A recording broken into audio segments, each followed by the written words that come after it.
அவ்வளோ கஷ்டப்பட்டு ரெக்கார்டிங் போன உடனே ரொம்ப இன்ட்ரெஸ்ட்டாக அசிஸ்டன்ட் டைரக்டர்னு ஒன்றுவார், பாட்டு காப்பியை தூக்கிட்டு போய் அவர்கிட்ட காட்டுவார்.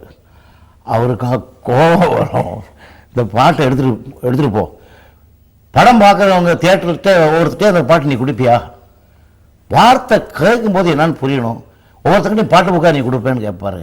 ஸோ அவ்வளவு வார்த்தை க்ளீனாக அவருக்கு வரணும். போகிறான் அப்படிங்கிற சவுண்டு கேட்டால் போகிறா, அந்த இன் வரலன்னா அது இன் வரலையேன்னு கேட்பார்.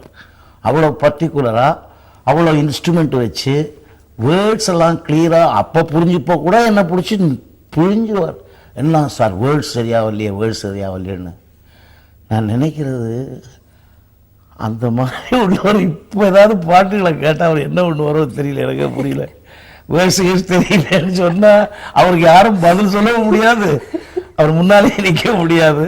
பிகாஸ் வேர்ட்ஸ் அவ்வளோ. ஏன்னா நம்ம வந்து படம் பார்த்தீங்களா பார்த்தேன், மியூசிக் கேட்டிங்களா அப்படி கேட்க மாட்டான், பாட்டு கேட்டிங்களான்னு தான் கேட்பான். பாட்டு. ஸோ பாட்டுங்கிறது வார்த்தை.